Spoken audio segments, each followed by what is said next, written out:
whether it's a technical college, a community college, or a four-year institution, or even an independent university in our state. We have a lot of great institutions located throughout the state of Kansas that provide a needed, not only an environment to where students and prospective new professionals can learn and develop and hone their skills, but they also lead in research and other areas that help move us forward. So we're so thankful for them and their contributions to our state workforce and our talent pipeline. Today, we're having a panel discussion, so it's a little bit different than a normal bill hearing. We will have an overview by my committee assistant here in a little bit about the format of today, but before doing so, I'd like to introduce our special guest today. We have George Burdick, President of Washburn Student Government Association, Danae Estebine, Student Body President, University of Kansas, Hadley O'Toole, a pre-nursing student from Cowley County Community College, Ava Siebert, nursing student at Kansas Wesleyan University, Johnny Reeves, nursing student at Salina Area Technical College, Paige Vogelmore, student body president at Kansas State University, and Ella Burrows, student body president from Fort Hays State University. Did I mention Liam Coral? He's also a welding student at Salina Area Technical College. So we're very thankful you guys all made it here, and we look forward to the discussion. Chloe, are there any members online? Just want to make sure. Okay. So we may have some other members joining us later in the meeting, but we'll go ahead and get started. And I'd like to welcome someone that recently graduated from a higher educational institution. Eli Reddington is our committee assistant, and we've been blessed to have you with us this session. So take it away, Eli. Thank you, Mr. Chair, and good afternoon, committee. First time for being up here this session, probably the last. Today, I'm just going to go over the general overview for what this panel-style discussion will look like, because it's rather unique in what this committee is. So first, every student has been asked to provide a 5-minute testimony for their college. This could range from anything about their perspective, their life on campus, and just generally what they value and what they think this committee should know about higher education in Kansas. From that, we will have every student representative testify first before opening it up to committee questions about specific testimony. Following that, we'll open it up to a panel-style formatted question and answer, which will be led by Chairman Howell. These questions will be available to be answered by any member of the student leadership or student representatives who are sitting here. To answer that question, or if you have a question that you'd like to answer, raise your hand so that Chairman Howell can call on you, and from there he will choose students to testify and answer on those questions, how they might choose. These questions are also able to be asked, of course, by any committee members who have any question of any kind that they'd like to hear from current students. This is a very unique perspective that the committee does not always often get to hear, especially during our budget process of the committee. In conclusion, just some, I guess, housekeeping notes for the student representatives. Before you begin, remember to say your name, where you're from, and also remember to turn on and off the little button on the microphone in front of you, so that way it can be picked up both in person and online. Thank you very much. Thank you, Eli, for the overview, and we'll get started with President of Washburn Student Government Association, George Burdick. So I'd welcome you up to the podium.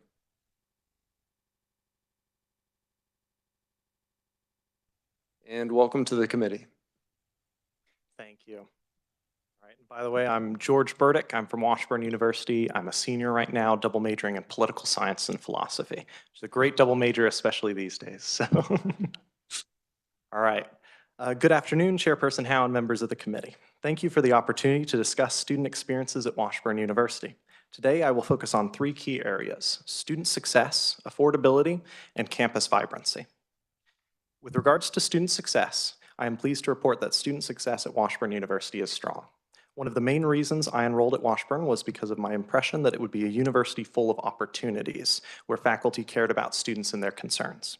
During my time at Washburn, I have had the opportunity to study abroad in 7 different countries, served in constituent services in the Office of the Governor, and have worked in several leadership positions in my student government and fraternity. Most of these opportunities were funded in part by scholarships and other resources to ensure that these major educational opportunities were possible. Washburn provides these resources, and all the students have to do is have the passion and discipline to seek these resources out. Professors have gotten me connected with internships, opportunities, and ideas, with the only barrier being my own ability to reach out and ask. The assistance the average professor at Washburn University provides ranges from simply responding to emails over the weekend to organizing a personal trip to see the Iowa caucuses and studying the different candidates and how they campaign. The only barrier to furthering your academic success at Washburn is your own ability to advocate for your interests. On the front of affordability, Washburn is also doing well, but only as well as it can. Many of my peers come to Washburn because of its affordability. Our tuition is cheaper than other universities in our state, and the educational opportunities are, I think, unmatched. On our campus, you will find many students who have high GPAs and academic acumen and selected Washburn because the price was the deal maker. However, concerns persist. 42% of all of our students have federal loans, averaging around $6,700 per year. The average student debt fluctuates, but it tends to be around $22,000 to $25,000 around graduation. Cheaper than most institutions, especially when Washburn offers an average grant and scholarship amount of $8,000 per student, but still repressive for future opportunities. In addition, this debt forces students to make difficult decisions during college as well. One of my close friends who works hard and does well academically told me several months ago when the price of eggs were going up that he simply couldn't afford eggs anymore. Unfortunately, he's not unique. Many students struggle with these issues given the amount of income we have to dedicate to our future. These concerns weigh heavily on our campus vibrancy as well. Campus vibrancy, or the amount of on-campus events that organizations in the campus as a whole offer to outside of the classroom, has been a focus of my term as student body president, as after the COVID-19 pandemic, our student organizations lost roughly 1/4 of their overall membership on average. Increased enrollment and slow revitalization has helped correct this change, but while our campus has a strong number of clubs, organizations, and Greek chapters, issues still persist. Our student organization fair totaled over 500 students and 65 organizations in attendance. However, many of these organizations' student leaders are presidents of several organizations, splitting their ability to focus and lead. Rarely a week goes by on Washburn's campus without several events and organization meetings occurring for students to attend. But many do not, being unable to live on campus or needing to work a second or third job. At Washburn, opportunities to get involved and lead are everywhere in our organizations and campus, but in part they are due to a sometimes necessary impression that college is purely to get a degree, and everything outside of showing up for class is unnecessary. Overall, Washburn provides an excellent level of education, plenty of opportunities for students, a solid foundation for leadership and engagement outside of class, and a large amount of scholarships and grants to counter the main issue that all students must contend with, the cost of college. I hope the committee finds this testimony valuable, and I'm excited to answer any questions. Thanks again for having me. Thank you, President Burdick. Appreciate your testimony. Next, I'd like to welcome to the committee Danae Esteban, Student Body President at University of Kansas.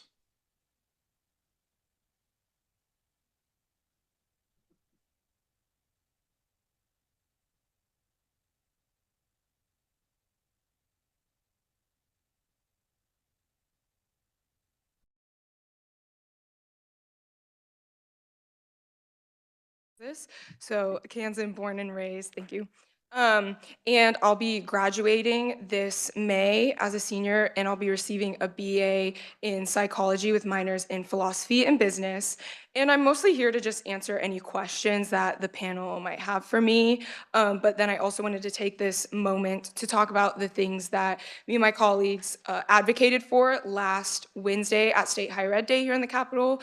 We had the privilege and opportunity to be able to meet with some of you about these topics, and so just wanted to bring them up to make the rest of you all aware of them, because they are issues impacting higher education in our state.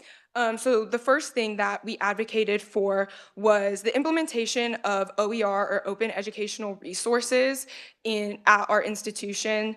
So OER is a database that has open and free textbooks and different resources for professors to be able to use. But what we see on our campuses is, at least at KU, those are not being used as much. We have professors who are having students buy their textbooks that they published, and professors are getting a cut from that. And so what we are asking is, at least for the gen ed courses, it to be mandated or requirement to use textbooks or resources within that database of OER.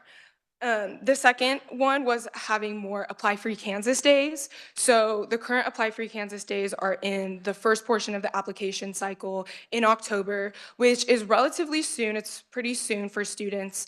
And so just having another opportunity later in the application cycle, closer to January, around that time, to give students who have just then figured out that they want to go to college, or just then been able to find the money or means to be able to go, to give them an opportunity to apply. Because what we want to do is, we want to keep students in state. We want to keep our talent here and not from going elsewhere.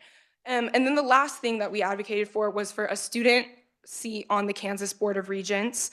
What you'll see in the United States is it's split pretty 50-50. So in 25 of the states, there are students that sit on the Board of Regents, and then in 25 states, there aren't. And then within the Big 12 conference, it's the same thing. The 10 states that make up the Big 12, 5 of them have students on their a student seat on their Board of Regents, and 5 don't. And so this is a great opportunity for Kansas to be the difference maker here, and to have a student, and to where then the majority of states have students on their Board of Regents, giving students a greater voice. And so what we're asking for is an ex officio non-voting seat to allow students the voice constantly on the board, and being able to speak with the Board of Regents. And so in those folders that I gave you, there's a packet of some more research that we did on this, so you can have all the facts and sort of what we're looking and what we want that seat to look like.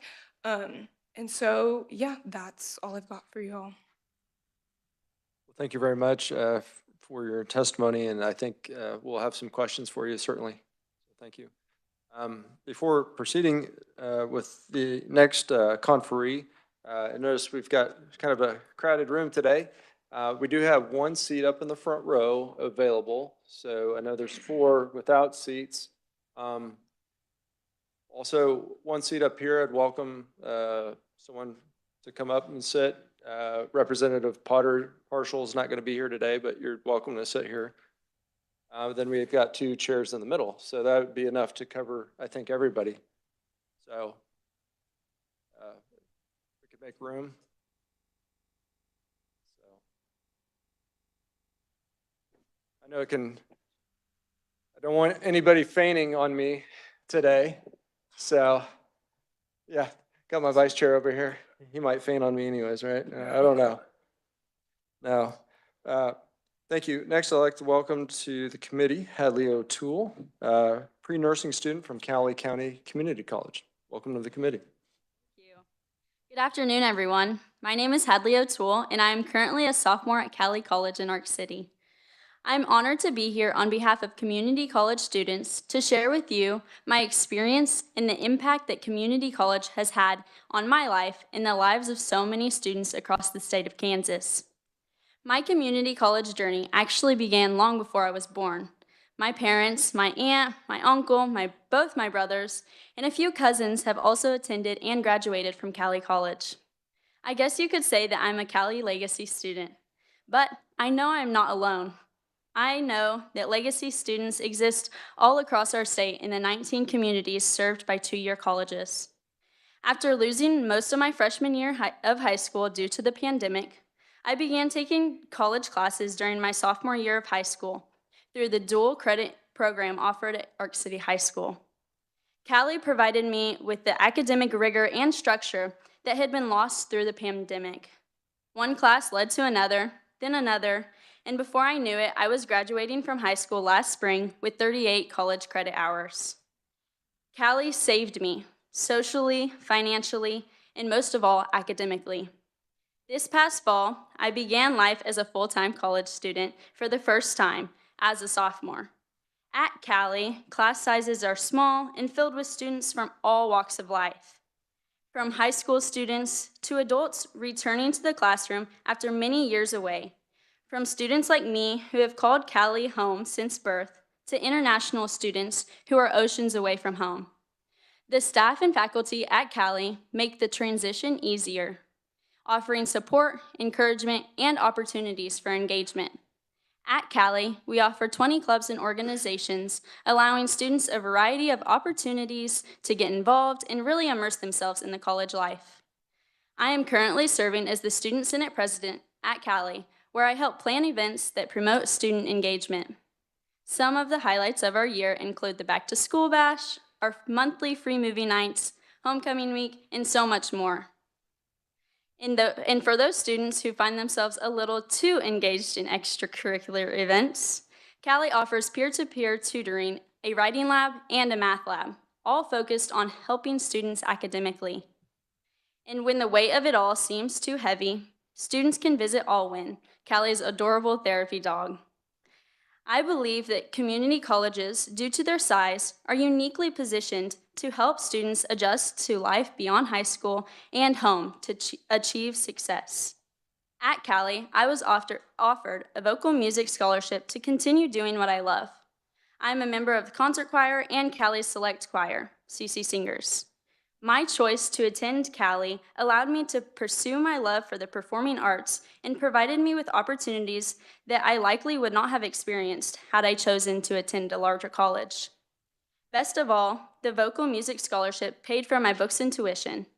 My 2-year education at Cali has been fully funded thanks to affordable tuition and fees, institutional scholarships, and the generosity of community donors who support our college and its students.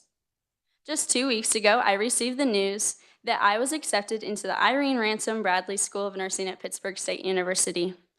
All of my Cali credits transferred seamlessly to the Pittsburgh State, and I am on track to obtain my Bachelor of Science in Nursing in the spring of 2027. My story, while unique to me, is not unique to many students who have chosen community colleges to begin their education or technical career. Every student chooses to attend community college for different reasons, but I believe most leave having a clearer understanding of their future and a renewed sense of confidence in themselves. I know I speak for thousands of other students who started out at a community college who feel the exact same way. Cali was and still is one of the most important decisions I have made in my life. It gave me numerous opportunities to be involved, a safe place to grow and thrive, and helped set me up for success, both academically and financially. Cali has been more than just a stepping stone for me. It was a walking path to my dreams and successful future. In just a few short months, I can say with pride that I am a proud Cali Tiger alum and a product of a community college education. Thank you. Thank you, Ava. Hadley, I'm sorry. Appreciate your testimony. Next, I'd like to welcome to the podium Ava Siebert, nursing student at Kansas Wesleyan University.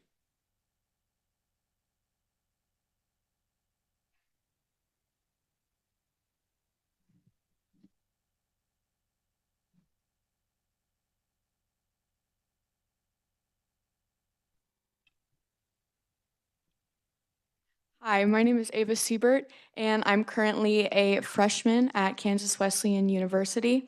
And I just want to take the time to talk about why I chose private school and why I thought it was a good opportunity for me. So my freshman and sophomore year of high school, I went to a public school, and then I switched over to a private school. And from there, I could just see the impact that a private school had on my education and on my social skills. I believe that going to a private school really prepared me to go to a private school in higher education. I believe that me choosing a smaller school showed me that there are many people that care about you, and there are many people that are there to help you, since the student body to professor ratio is so much smaller. I believe that even though private schools are more costly and are not as affordable, I feel as if Kansas Wesleyan University gives you many different facilities and opportunities for scholarships There is academic scholarships, there's music, sports, athletics, there's theater scholarships, and you can even get a scholarship just from going to enrollment day at Kansas Wesleyan University. Sorry, give me 1 second. I feel my voice is well heard and represented by people of Kansas Wesleyan University because it's so much smaller and you know everybody in the student body, and it's just easier to connect and feel welcomed at a school with a smaller student body. I feel like there is lots of different opportunities at Kansas Wesleyan University, many different clubs and organizations that have to do with your major. I'm currently a nursing major, and that's one of the main reasons that I chose Kansas Wesleyan University. I chose it because I truly felt like the staff for nursing majors truly cared about you and are truly there to root for your success. And for all pre-nursing students, freshmen, we all have a nursing success class that we get to go to with our advisors. And it's basically the professor bringing in different students that have been in the nursing program for a while, and you're able to ask them questions and able to see the different labs that they do. And I feel like that really put me on the road to success when I get into the nursing program. I think that the staff truly connects with students, and I believe that our voices are well heard. Our president of the school is for the students, and he holds monthly meetings where you can just chat with the president about concerns you have for the student body and ways you want to improve the school, and he's always willing to listen. And overall, I feel as if Kansas Wesleyan University puts you on a good track for your future career and major, and they make you feel welcomed and cared for. And that's all I have. Thank you. Thank you, Ava. Next, I'd like to welcome Johnny Reeves, a nursing student from Salina Area Technical College. Johnny, welcome to the committee.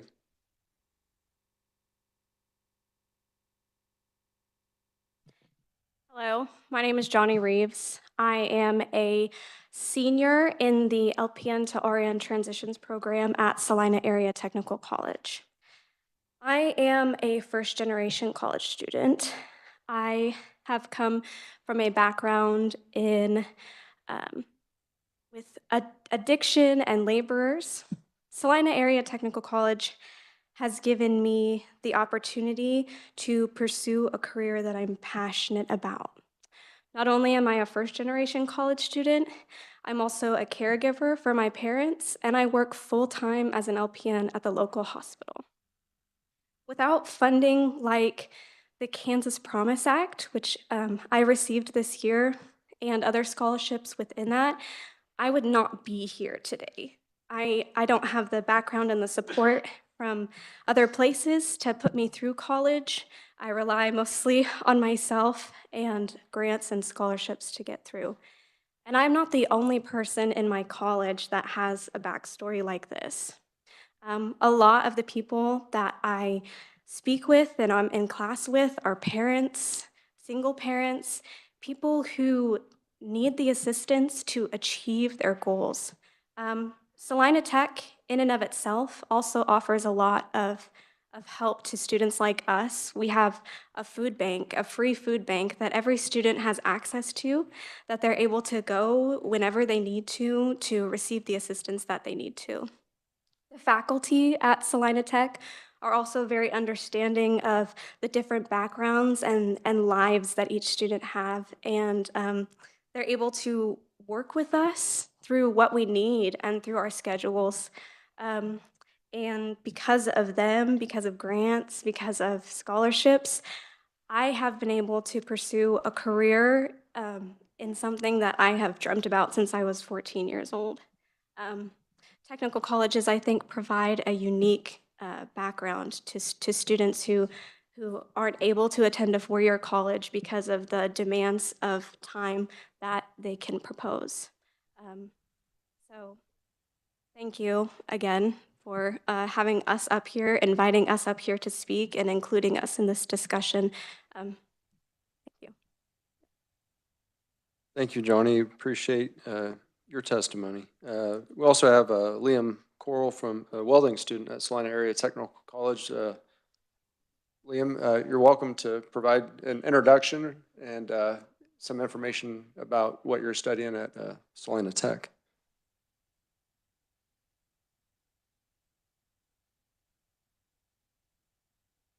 Hello, I am Liam. I am going to Salina Tech to get my welding certificates as well as an associate's degree. I am here mostly to answer questions. I came here because I've had an amazing experience at Salina Tech.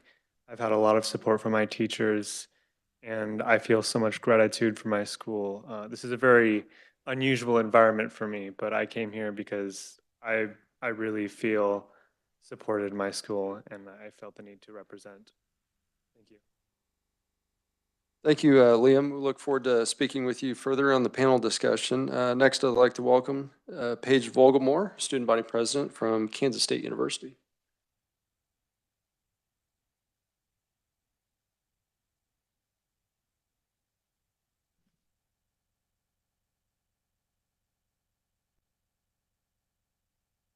Hello, everyone. Chair Howe, Vice Chair Sanders, Ranking Member Amix, and members of the committee. Thank you so much for the invitation to be here today.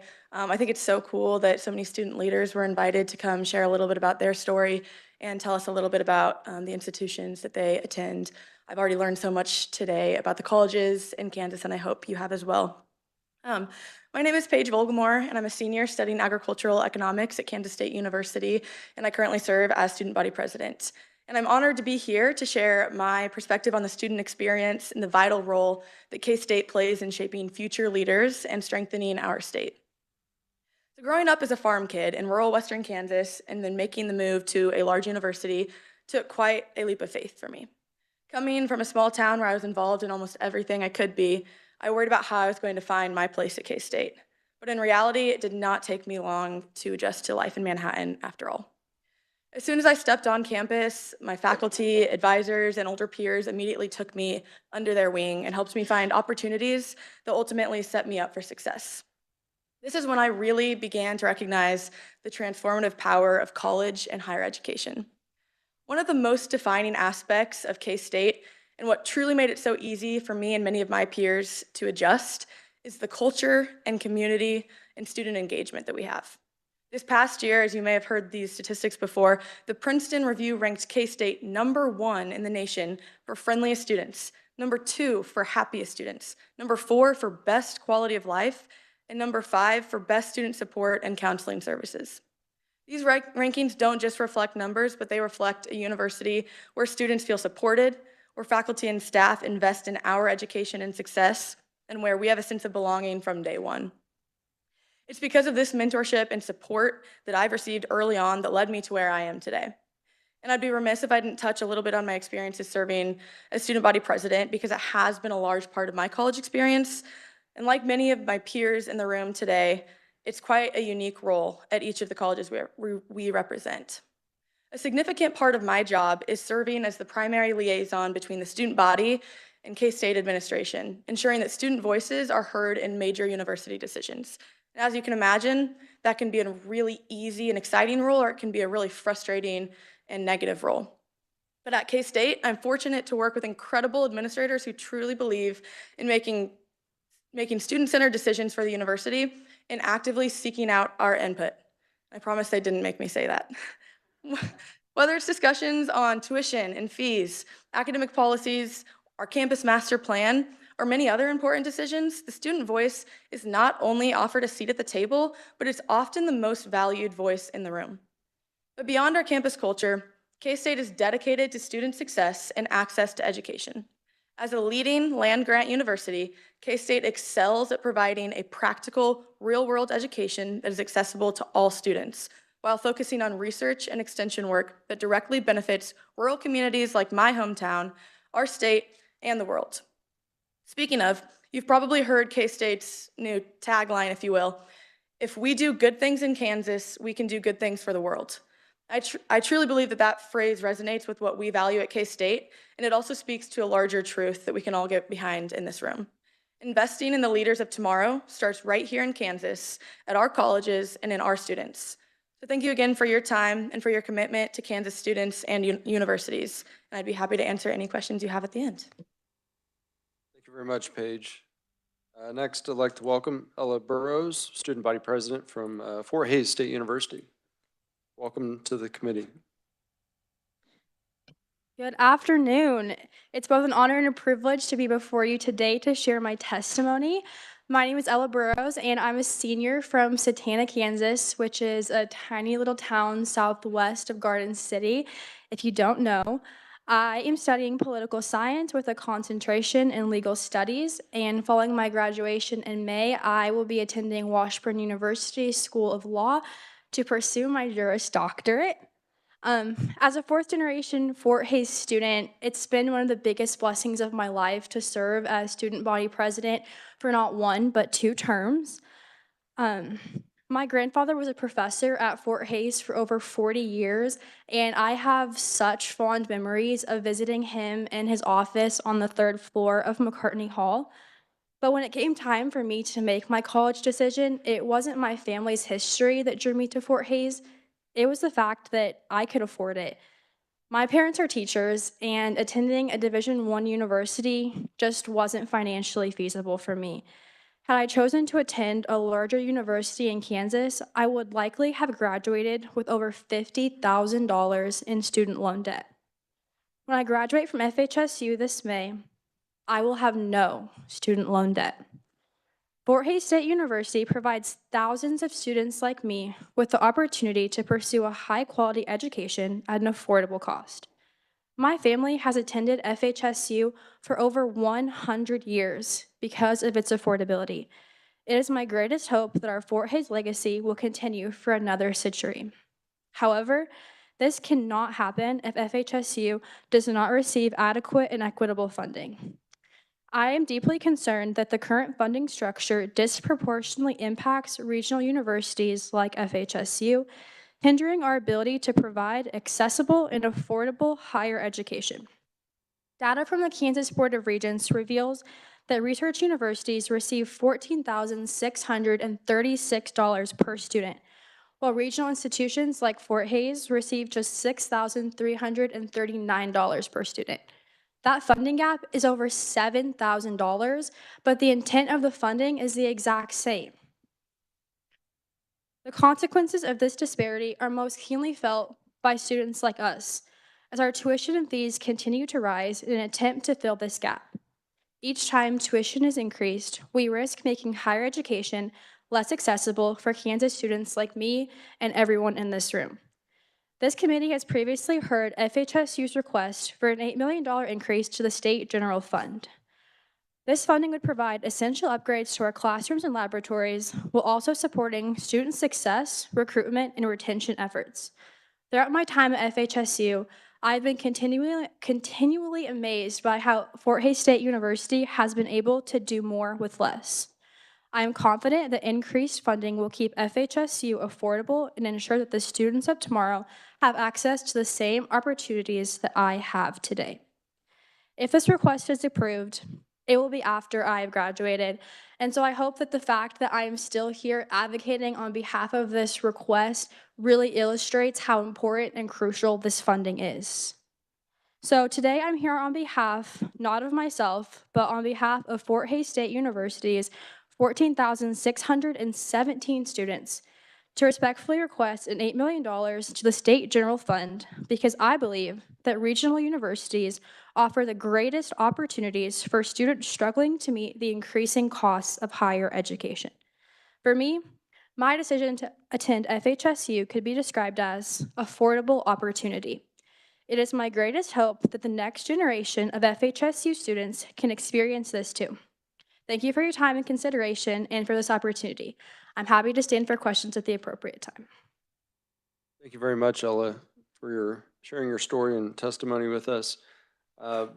So, members of the committee, if you have questions, please let either the vice chair, myself, or someone up here know, and we'll get you on the list. So who would like to start off? We'll go with Vice Chair Sanders, and if you have a question for a specific panelist, please call on them, and so they know who. Thank you. Thank you, Mr. Chairman. Danae, do you want them to go back to the podium or just answer in their seat? They may remain seated for Okay. panel discussion. Very good. Thank you. So you were in my office last week. Explain again the problem with the ORB. OER. OER, I'm sorry. No, it's okay. Is this on? Okay. So with Go OER. ahead, Danae. It'll be like ping pong, and I'll be the little referee, but yeah, I'll call on you just so it gives time for the video thing to line up. So go ahead, Danae. So with OER, this is a database that all of the K-Board institutions have been given state funds to have access to, which has free textbooks and different course materials available online for professors and students. But what you see, and I think the other institutions could talk better about how that's been impacted at their institutions, but at KU, we rarely see that being used. None of the courses that I have ever taken over the past 4 years have used resources from this. I've paid hundreds of dollars for textbooks that I've had to use, and I don't know anyone on campus whose professors have used resources from the OER database. And to give you and also another thing that's impacted in this is now what you see professors doing is they use these textbooks from this supplier called McGraw-Hill, where students have to pay like hundreds of dollars. So I had to pay for this for one course last semester, and then I had to pay for this for another course this semester. It's an online textbook that you basically rent, and then you lose access to it. So I paid about $200 for access this semester, and I'll lose access to it in like May, June-ish. So I had to pay, hundreds of dollars for a textbook that I don't even get to keep. And so you see professors using that because it also has built-in homework and assignments. So in that textbook, besides having to read the text material, there's also like quizzes and assignments in there that are automatically graded so that the professor doesn't have to really do anything with that. So that's the issue there. Vice Chair Sanders. Thank you, Mr. Chair. And correct me if I'm wrong, but I believe that I understood you to tell me in my office that a lot of times the textbooks that are required are written by the professors that are requiring them or written by their colleagues. Yes, so for the past 4 years, I've pretty much had at least one course each year where the textbook was written by the professor. And I can understand if it's a general textbook with the general information for that course. But one course my freshman year, we had to buy a book that wasn't even a textbook. It was simply just a book about that professor's research and theories that they had on topics. So it wasn't even, general course information. It was their own personal research. And so we as students had to be forced to buy that material and read about their own personal research and theories. Vice Chair Sanders. Thank you, Mr. Chair. The other thing that I wanted to address with you is you are also advocating to get a student member on the Kansas Board of Regents. So you talked a little bit about that in your testimony, but again, I'd like to give you an opportunity to expand on that. Yeah, so I pretty much, gave most of the general information in my testimony. But one thing that I wanted to add to that as well was in the packets that I have for you, you'll see testimony from other student regents throughout the United States and other regents from throughout the United States. And what I think is really important in there is the testimony from the regents and how all of them have said having a student with them as a regent has helped them to do their job better and to serve students in their states better. Thank you. Thank you, Mr. Chair. Thank you, Vice Chair Sanders. Next, I'll go to Ranking Member, Representative Amix. Well, thank you all for coming today, and thank you, Mr. Chairman, for recognizing me. I'm going to go a little bit of a different direction. It sounds like you're all doing great in college, and that's wonderful to see the investments that we make as a state in helping with your education. But there's another part of your education, and understand where I come from. My background is local government. I was a mayor in the city of Lawrence, and so I have a real love for local government. How much, when you were selecting college, how important was, considering the community that you were going to go to in making a decision on where to go to college? And what kind of things have you found that you'd like to see different in your community, or if you've had the opportunity, several of you are presidents, and if you have the opportunity to meet with your mayor or governing bodies, things like that. And, don't tell me that we need a Whataburger or whatever, but that's okay too. Is there anybody from the panel that would like to volunteer? Okay, we'll go to Ella Burrows. So when I was choosing Fort Hays to attend college, one of the biggest factors for me was the safety of Hays. I found that the statistics on the safety of Fort Hays were significantly higher than of other universities that I was looking at. So for that part, just the general community safety, I think, is a big consideration for students in Kansas. But on the side of involvement with local government, one of the opportunities that I've had in my time with student government for the past 4 years is I've had the opportunity to moderate our local candidate forums for our city commission, mayor, and USD 489 school board elections. So we've been able to really foster those connections with local government, which has improved our ability to advocate for Fort Hays within the community of Hays. Thank you for that. Do you have any follow-up, Representative Amix? Obviously, I'm glad that I wasn't a candidate, I've probably been removed from office, but I appreciate your comment. Thank you very much. Thank you, Representative. Next, we'll go to Representative Haskins. Thank you, Mr. Chair. And Ella, you're doing such a great job. I'm going to ask you a question. Is that all right? The chair approves. So Ella, you mentioned that you're going to Fort Hays State and you'll be going to Washburn University School of Law. And I just saw in the newsletter that the president put out from Fort Hays State that you have a cooperative agreement from Fort Hays State to Washburn Law. Is that what is taking you there? Is it the ease of the cooperative agreement? Ella. So yes, Fort Hays does have a 3+3 program collaboration with Washburn Law. It was really important to me to live out my full college experience, so that is not a program that I am a part of, but Washburn Law has been on the campus of Fort Hays many times throughout that cooperation, so that was a big factor for me. And then Washburn Law offers incredible scholarships to Kansas students, and that was overall the deciding factor for me because through those scholarships and the overall affordability of Washburn Law, I'll be able to attend law school with no student loan debt. Thank you very much, Mr. I have two more questions, and this one, Paige from K-State, is that right? That wasn't my question. But so building off of that, there's been a push here at the State House to ask the question, how is higher education in Kansas really designed? How do we best serve? And just even last Friday in Senate Ways and Means, they talked about authorizing more schools to do more partnerships, specifically community colleges and tech schools must partner with Regent universities.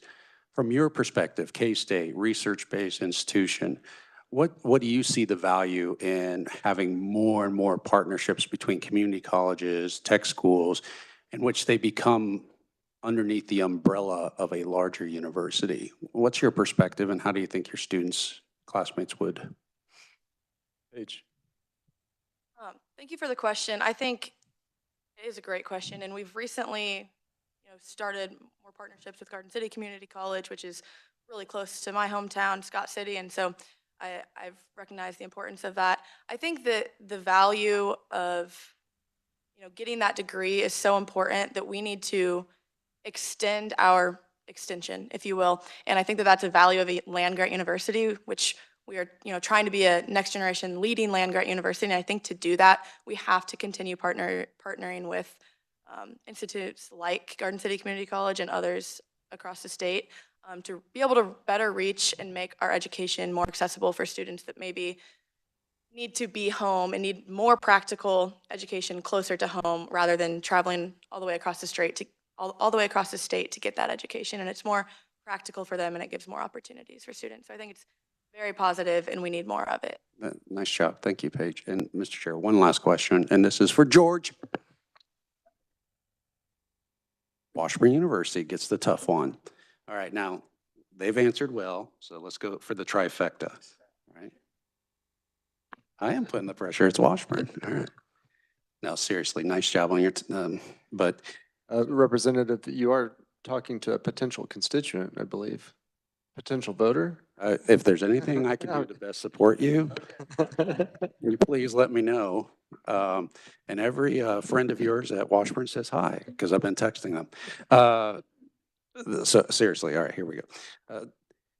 I've been doing this for a while, and I've been advocating for the fact that we need to revisit post-secondary, not as a private good in which only one person would benefit from it, but as a public good that the entire state. And the justification for that is if you look at what's called the brain drain, in which if you line 10 students, college graduates up, and in 6 years, half of them, if not more, will be in other states. In light of all the other answers, what do you think we could do as a state? And I'm going to challenge you, not financially. What can we do at a state to retain the best and the brightest here? You got to wait till he calls on you. President Burdick. Thank you so much. I completely agree. This is something that like KBOR has talked about in other issues with all these different students leaving. And I think we have really, really great high quality higher education. People come from a lot of different places to get educated in our state. But yeah, we are having this issue where they aren't staying. I think a large part of that is job, like the amount that you get paid for jobs. So just like general how the economy is in this state, because if we look like a lot of the places, the wealth is moving to the east in this state in a lot of different ways. And so like I'm looking at law school right now, I'm looking at KU mostly and also Washburn Law. But other than that, that's kind of it, looking at other places outside of the state in different states. And then I'm considering, well, what about jobs? Where can I get a good job? Where can I get the highest paying law job that I possibly can? And those just aren't in Kansas. And even if I wanted to go to one of these larger institutions with this great education that I've received here, the debt that I'll receive there makes just the jobs that are here, I won't be able to pay off that debt because the jobs here aren't paying enough. And so I think it really comes down to economic development and making Kansas in general more livable, more affordable, more able so that once you're out of college, it's a place that's actually competitive where you would want to live. And want to stay and raise a family, and there's good jobs and these kinds of things. It's a very, very broad topic. It was an excellent answer, and don't forget to vote. Thank you, President Burdick. Thank you, Representative Haskins, for that question. Other questions from members of the committee? Would like to acknowledge that we have a special representative with us, Representative Ballard. And you may ask any questions if there's anything that comes up. But in the meantime, just let me know. To keep the conversation going, I want to go to Johnny Reeves. You talked specifically about the Kansas Promise Scholarship. Can you tell me about how you learned about that scholarship opportunity and kind of what other financial aid that you participated in or scholarship? Thank you. Yes, so the Kansas Promise Act, I heard about that through Salina Area Technical College, actually. When Salina brings you in for orientation and they talk to you about all the benefits and the things that they provide and that they help you with, they actually talk in depth about financial aid. And the Kansas Promise Scholarship being one of the large speaking points in that presentation that they provide. So that is where I heard about the Kansas Promise Scholarship. They talk also about like I think this is local to Salina, I believe it's called the George Hansen Scholarship is another one. And for myself personally, the Kansas Promise Scholarship has paid for my schooling in its entirety. However, prior to this degree with Salina Tech, I attended Wichita State University's Technical College as well to receive my LPN. And for that, I was able to use the FAFSA and the Pell Grant to pay for that, based off of my financial situation and my parents' financial situation. And then also internal scholarships within there. So more to your question, where did I hear about the Kansas Promise? It was presented to me by the school as a good option for all of the students, as it applies to technical degrees, not just nursing, but also in mechanics and other fields like Liam here with welding. Thank you, Joni. And you mentioned, is it a bridge program? You said from an LPN to an RN. And how well has your employer been able to work with you through that? Because you said you were working at Salina Regional Health Center and going to school at the same time. So how is that working? Thank you. So I work at a small hospital called Salina Surgical Hospital in Salina. I also work night shift. And so that creates an opening for the day to be free for school, as well as my employer works with me through scheduling me on the weekends. My program at Salina Tech is unique in that it operates Tuesday through Fridays. So Mondays are free. That allows me to be free on Monday to work, to support myself. But specifically at my job, we do open scheduling. So not only my boss, but also my other coworkers have been very understanding and helpful of my schedule and allowing me to create that schedule around my school and what's required there. Thank you for that. So just a kind of a random poll here. Is anybody from out of state that came from out of state to one of the Kansas institutions that are represented? Anybody on the panel? So everybody's in state? Okay, very good. Next question is a little bit more broad, and we'll see who would want to answer it. Do you feel that your K through 12 experience prepared you adequately for your freshman year or your first semester? Because we hear a lot, at least from institutions, that there's a certain amount of remedial education that's required. Maybe it's math, or perhaps it's writing, or some other area. So would anybody, go back to George or President Burdick. Thank you. So I will say, and I'm definitely interested in hearing others' perspectives because I think mine might be a little unique. But I was raised in Lawrence, Kansas, which I think has a pretty dang good education system. I felt very well prepared. I went to Free State High School. There was always talk about, okay, get ready for college. How about these the dual enrollment classes with KU were very, very helpful to start to get prepared for that kind of level of things. And also just to kind of think like, oh, I can do this. I can do college classes. I can be enrolled in a college credit and get some of those things. And then of course also AP exams and all these different resources. There was very much an expectation at my high school that this is what you should do. This is what you should be aiming for. This is what success looks like. So I feel very, very fortunate for the education that I received, but that is my personal experience. So. Thank you, President Burdick. What about other students that you go to school with at Washburn? Do they share with you any different experience, or is there certain support services at Washburn that you see other students utilizing to help get them in a path forward that's going to be positive? Absolutely. I think one of the big areas is probably writing. Writing, I think, is an area where a lot of students struggle, whether it be just like writing specifically in their major area or writing for different kinds of humanities or other sorts of gen eds and that kind of stuff.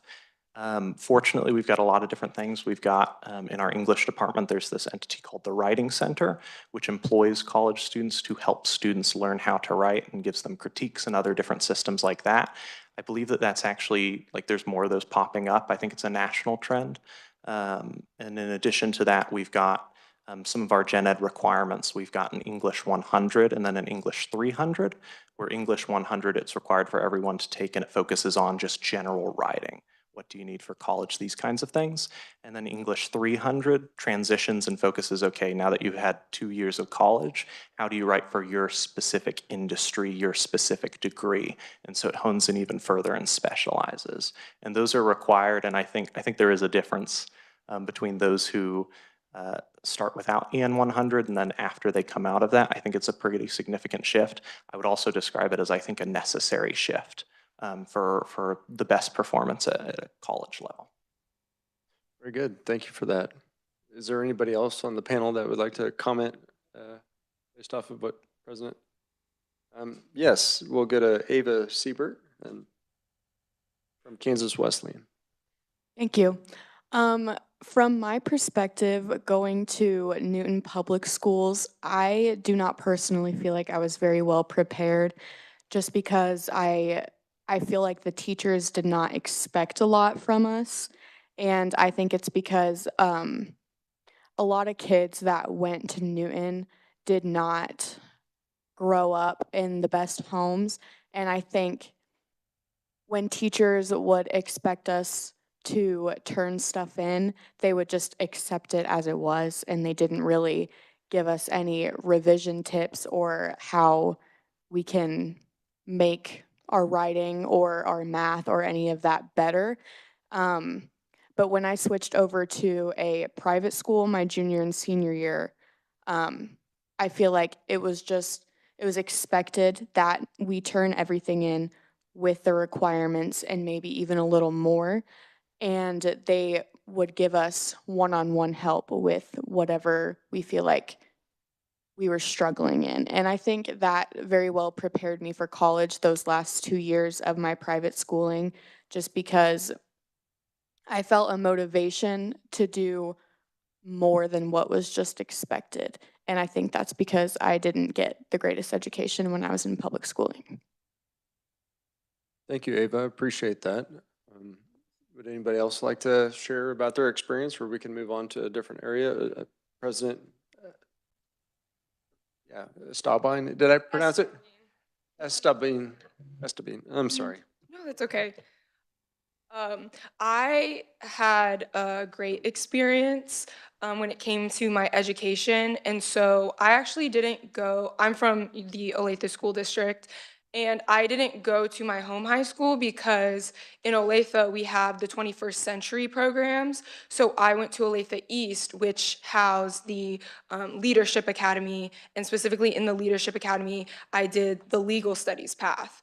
All of my other siblings, except for my older brother, because he's a little bit older, so it was before those programs, but all of my other siblings also were in programs. So my sister did the engineering program at Olathe Northwest, and then my little brother did the Green Tech program at Olathe West. And so I had a great experience in preparing me for college, in having me think about or preparing in, the education and the experience.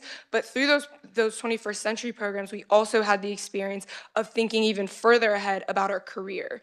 And so some people might think high school is too early to start thinking about your career, but I think that's exactly when you need to start thinking about it, so then you can go to college and not spend thousands of dollars to then just switch your degree path 1 to 2 years later and have to, spend more money on that. And so those programs were just fantastic in doing that for me and my siblings. And so I think that if those programs could somehow be expanded to other districts, then that would be great for students in the state. Thank you, Danae. And I believe we have a question from Representative Fairchild. Thank you, Mr. Chairman. My question is for Danae in regard to the proposal to have a student representative on the Board of Regents. Is there anything in particular that you would like to change about the Board of Regents as far as how they do things, have you talked to any other students that would like to see changes, or are there any particular reforms or different ideas of things that the Board of Regents could do differently than they are right now? Danae?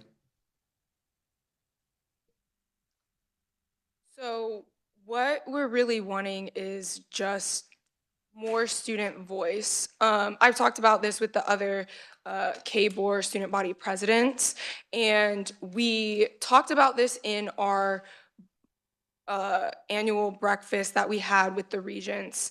And really the idea for this came about because SAC, the Student Advisory Council, which consists of all the student body presidents from the K-Board institutions, we're called an advisory council, but we don't actually really do any advising because we have one meeting with the regents a year. And as an advisory council, only one meeting is not sufficient enough to be able to talk about the needs of students in the state, especially because oftentimes that might be the first time that we're even meeting the regents, so we have to spend time introducing ourselves and laying the foundation, getting to know them. Also, as a students, we don't have access to the regents. We have to go online just like everyone else, submit a request, and maybe get in contact with their secretaries to pass along the message to them. And so really what we're looking for here is just student representation, because I think there have definitely been decisions in the past that K-Board has made that students would not agree with. I believe some of those are in the package there, but just for example, the increase in pay for university presidents. I don't think many students would approve of that, especially when pay at our own institutions for students remains barely at minimum wage or below. And so these are decisions where it's clear that student voice was not involved. And even though having a student regent, those decisions would still maybe be made because it's only one student and one voice, that voice would have still been there and been present. Thank you, Danae. Did you have any follow-up on that? I believe President Burrows from Fort Hays State wanted to comment as well. Thank you. If I may, I would like to just make a quick clarification for the record. As a member of Students Advisory Council, we, as Students Advisory Council, voted in opposition of this addition to take it up as a council. We are in support of a increased availability of the regents and an increased amount of time that we get with the regents, but the entirety of the Students Advisory Council is not in support of the addition of a student regent, and I just think that's an important clarification to make.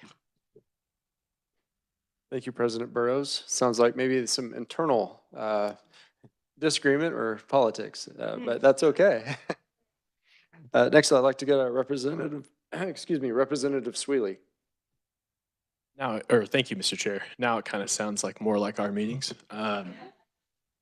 It's a question for everyone, or all the members of the panel, if we have time for like a short answer, one sentence. I assume most of you guys pay attention to what happens in higher education budget, or kind of what happens overall in the legislature, just so it's not so negative.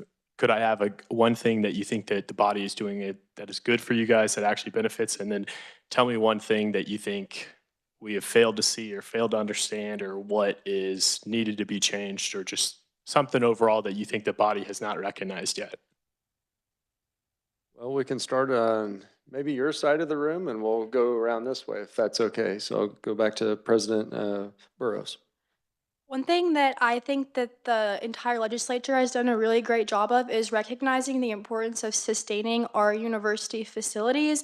Deferred maintenance has been included in the funding for pretty much every year that I've been paying attention to the session, and I think that's really crucial in ensuring that we have adequate facilities for our students. And one area that I would love to see increased support in would be for need-based aid for our students. I noticed that has been cut in this year's budget, and I would love to see that increased. Thank you for that. We'll go next to President Vogelmore.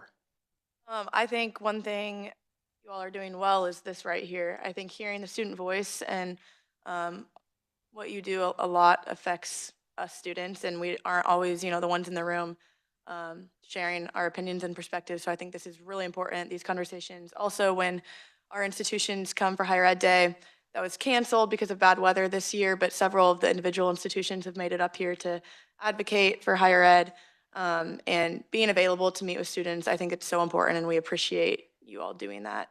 And I would agree. SAC Student Advisory Committee that was mentioned earlier, we've talked a lot about need-based aid, and I think that across Kansas, it's something that we see students struggle with, and we need more of that. Thank you. Next, we'll go to Ava Siebert. I was going to say the exact same thing as Paige. I do think that having us here today and just willing to hear our voices is really beneficial, not only for you guys, but for us too, knowing that our voices are being heard. Thank you, Ava. Next, we'll go to Hadley O'Toole. Yes, I think the biggest thing that I think is beneficial to especially community colleges is the scholarships that Kansas has to offer, whether it be within the state or just within each community. And then, like they said, just there are specific areas within community colleges or just higher education that can be improved. I know recently in our college, our school nurse got removed from campus, and I would really like to see her back on campus, or just a nurse in general to be on campus, so that students are able to have that available. And I think it's just really important to have a nurse on campus. Thank you, Hadley. Next, I'd like to go over to Liam from Salina Tech. Thank you. I think from my perspective, what I've noticed the most with me and my fellow students, I've noticed that the Kansas Promise has been a huge benefit to many people. It's been very life-changing, and it means a lot to us students. Thank you. Thank you, Liam. Next, Johnny Reeves. Yes, I'd have to speak also to the Kansas Promise. There's a huge amount of students on campus that do that. To the negative side of it, I feel like sometimes the idea of technical college is not always presented to students as an option. So I think that should be presented more when in discussion here in high schools and things. The opportunity to go to a technical college, I think, is something that needs to be presented to more students. Thank you, Johnny. Next, we'll go to Danae. I don't really have anything unique to add. I think Ella and Paige covered it pretty well on the good and the bad. So I would just like to thank you again for inviting us here. I think inviting the student leaders of each of the institutions to come and give us a space to express the needs in higher education, we're really grateful for. Thank you, Danae. Next, we'll go to George. All right. I think one, sort of echoing what previous people said, a lot of the scholarships, a lot of the money has been hugely impactful for our institutions and really unlock our organizational capacity in ways that wouldn't be possible without some of these resources.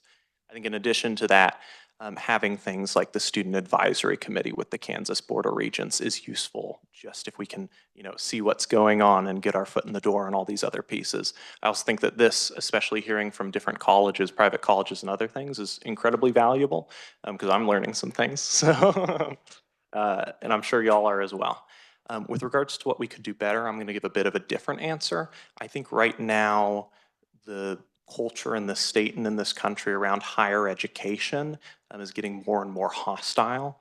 And I think that in general, there's this developing impression of students or higher education against government. And I think that that's an impression. I don't think that's entirely the case. But I worry about that and what that says for our fellow citizens and other people. Because I worry that if we continue to have the perception of like there's something wrong with colleges, we need to correct something here. We're doing a disservice to a lot of our fellow citizens by saying, well, maybe college, you shouldn't go to these places. You shouldn't get this higher income and this greater degree of education. I think that there's still room to talk about some issues and cooperate on a lot, but I think that we need to be, I think it'd be valuable to be more conscious in language and other things when we're talking about what we need to address in higher education as opposed to what we need to fix or correct. Thank you for that. Very well said. I guess that kind of ties into what the Committee on Appropriations will be doing tomorrow. There was a bill introduced, HB 2402. This would authorize a commission to create a blue ribbon, to authorize a blue ribbon commission on higher education to study and set long-term goals for higher education in the state of Kansas. So that is a bill that's going to be considered, and if it goes through and gets the support of the governor, that will be another place where we can have a longer form conversation about higher ed and various different aspects of higher education. So I'd invite you, if that comes to fruition, that you'd participate in that process. Next, I'd like to see if you guys have any questions for us. And so this is where it gets dangerous. So, no, does anybody have any questions for members of the committee? We would certainly like to hear them if you do have any. Yes, we'll go to Ella. I was really curious as to what your individual philosophies were in terms of higher education funding and what that process looks like for each of you when you're identifying what is a high priority for you to fund and what is not. Thank you for the question, Ella. Is it directed to anybody specifically? Okay. Would anybody on the committee like to take a crack at that? We'll go with Representative Haskins. I think you would like to answer that question. I would like. I've been waiting for that question since day one. So I'm obviously, everybody knows, a professor at Baker, chair. I've doctorate in higher ed administration. So of course I'm going to say we can't give you enough money. I think it's an investment that will benefit the entire state. The issue is coming to an agreement of how we make sure that you stay efficient and how we send the money in the right direction. And I think that's where a lot of the conversation comes down and debate. So even though I jokingly say, I'll just give you the checkbook and go ahead and sign, I do recognize that we need to have a discussion as far as what programs are going to benefit the workforce here in Kansas. But we can't do that at sacrificing the purpose of a higher ed is to give you a safe place to explore your knowledge and to grow. And so to have more of a liberal view, broad view of what life offers. So that's where the dance is at. But, you know, I'll open up the safe, just give you guys everything you want. So within reason. You heard it from Representative Haskins. So. And Mr. Chair, I want to thank you. Anytime you need a substitute as chair, I'll make sure that that happens too. I'll gavel. Over my dead body, but. I'll take vice chair. Vice Chair Sanders. I have a bit of a different perspective. The thing that I look at a lot are programs, scholarships that incentivize A, students to stay in Kansas in particular, and B, programs that incentivize students to go to rural Kansas. We've got a big problem in this state. We are losing population everywhere except eastern Kansas. We're technically don't have enough population to justify 4 United States representatives. It's supposed to be 750,000 per U.S. representative. So that means we should have 3 million people. Well, we're at 2.9 million people. And I'm afraid that if this trend continues, I know if this trend continues, by the time the 2030 census rolls around, we won't have enough population to have 4 members in the U.S. Congress. So I'm I like programs that incentivize students to stay in Kansas, and particularly rural Kansas. Thank you, Mr. Chair. Thank you, Vice Chair Sanders. I believe President Volgamore had a follow-up on that. Maybe not a follow-up, but I've got a different question. I was curious about anyone who wants to answer what you see as the main value in higher education right now, and maybe what universities across Kansas are doing well for Kansas and what you recognize that we're doing the best at, and maybe better than we were 20 years ago. Well, got an eager Vice Chair wants to jump on that one, so Vice Chair All right, Sanders. well, I'm just here trying to help get the ball rolling. I don't mean to dominate, I know. So the thing that has really impressed me lately is, and we've seen it at Washburn, and we've seen it at Fort Hays State, and we're seeing it at other universities, where the four-year institutions are getting involved with the technical colleges. It's long been a misperception that in order to be a success in life, you have to have a four-year degree. That was never true. It's not true now. And so the fact that we're recognizing that you can do very well, Liam, I'm sure you're going to do really well as a welder. You're going to make more money at a very young age than I ever made at a young age. That's just the way it's going to be. But I don't know how to weld. So I think recognizing that technical colleges and four-year universities can work together rather than be competing for the same student education dollars is a real good step in the right direction. Thank you, Vice Chair Sanders. We'll go to Ranking Member Amix. Some would tell you that I'm exactly like my colleague from Topeka. I'll vote for anything. I love to be of great help, a friend of universities and colleges in our state, and to make sure that you guys have everything that you need to be able to succeed in your time while you're at university or college. One of the things, though, it is so important to me at the same time that we're giving you that opportunity or helping you with that opportunity to, along with your parents, for you to be able to succeed at school, is to make sure that what we have in the communities that you attend, something that is safe, something that provides you that opportunity to be able to truly succeed. I am, as I said earlier, I'm a big supporter of local government. You guys represent, as presidents and from your universities, you represent an economic engine like you can't believe in the communities where you live. You truly do. And, you know, all of us who've ever served in local government recognize that and want to make sure that that opportunity that you have going to college is great for you. And as somebody that now sits in the legislature, I want to make sure again that you have what you need. You need to understand my family. I have a wife that graduated from K-State. I have a son that graduated from Fort Hays State. So you guys have quite the lobbying group at my house. So it works out pretty well. But I love the University of Kansas since I have lived in Lawrence all my life. So it's been good. So thank you. Thank you, Representative Amix. Representative Haskins. Yeah, thank you. And thank you for the question on that.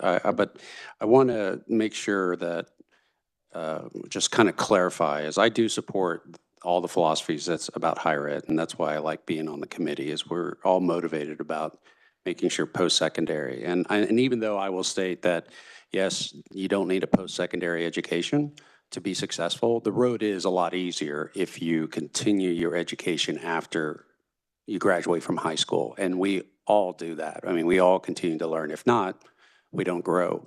So with that said, my challenge to you is you're all exceptional. You're not here if you're not. I'm more worried about those that are like myself, was barely making it through in college and ends up here, and that's because I had a family that supported me and expected things, but a lot of people don't have that. So my question would be or challenge for you is don't stop advocating and understand that this is a very fortunate place for you to be right now, and you have a voice. And my question would be, how are you going to use that voice? And that's what I want you to walk away thinking about, especially if you're going to vote for that Haskins guy. Use your voice. Thank you for that. Looks like we're running up against 3 o'clock, but I would just kind of echo the comments of the members that have already spoken. The value of higher education has to do with building communities and strong communities. You know, you never know when you're going to need a nurse, or perhaps, you know, enjoy the beautiful voice or sounds of music. Although I know you're not necessarily pursuing that for a profession, but the extracurricular activities that and wraparound services that help our students in their formation, becoming adults and figuring out this world and how they see themselves in it. And so there's a lot of things that aren't necessarily tangible in higher ed that help equip each and every one of you to hopefully be successful and eventually contributing members in your communities. And, you know, for those that sit on an appropriations committee, you know, taxpayers, because we're always dealing with budgets and things like that. So I really appreciate everybody's willingness to come all the way here today. And I should also say, we appreciate those that work with their hands. Nurses work with their hands, but welders do too. We need people that can build things and help us with our infrastructure, and those help build strong communities as well. So with that being said, I hope this is the beginning of just the beginning of conversations we can continue to have with students and those that higher ed is supposed to be serving. So with that being said, if some members can stay afterwards and visit with some of the students, that'd be great. And I'll defer to my vice chair. Thank you, Mr. Chair. And I just think we ought to publicly thank Eli for all his work in putting this together. Nice job, Eli. Thank you, Vice Chair Sanders. Yes, Eli's been, you know, just priceless to this committee this session. Very fortunate to have you with us. And, you know, wherever life is going to take you, I know you're looking at some law schools and things like that, but we wish you the very best. So with that being said, Representative Sweeley. I have a quick question for Eli, if that's okay, Mr. Chair. You may. Thank you, Mr. Chair. Eli, you recently graduated your four-year degree, correct? Can you tell me what Kansas higher ed institute you graduated from? Eli. So I think this is a great opportunity to talk about what Representative Sanders mentioned earlier with Kansas retention, and I think George gave a great example as well. I, like yourself and Ava, went to the great Newton Public School System, and has its flaws, I can agree as well, but I did attend the University of Iowa. Go Hawks. Love the Hawks. Not very good in any other sport but women's basketball, but and oh, that's true. Wrestling. And our women's and men's wrestling. Fantastic stuff. So I did attend the University of Iowa, but it is for moments like this where we have student representation at the committee, where we have lawmakers working alongside the leaders. Everyone here is someone that was selected among their community, among their university leaders, as being a true representation of their student body, of their community, of someone that brings real value to our state. It's the same reason that I know that when I graduate from law school, wherever that may be, and when I even graduated from the University of Iowa, that I'll come back to the state of Kansas and work here because it's a fantastic state. It's a state where opportunities like this continue to exist. So even though I may have gone out of state for school, I talk about Kansas the way people from Texas talk about Texas. This is the best state in the union, and I couldn't ask for anything else. So thank you. Thank you, Eli. Any other announcements or any questions? Seeing none, thank you, and the meeting is adjourned.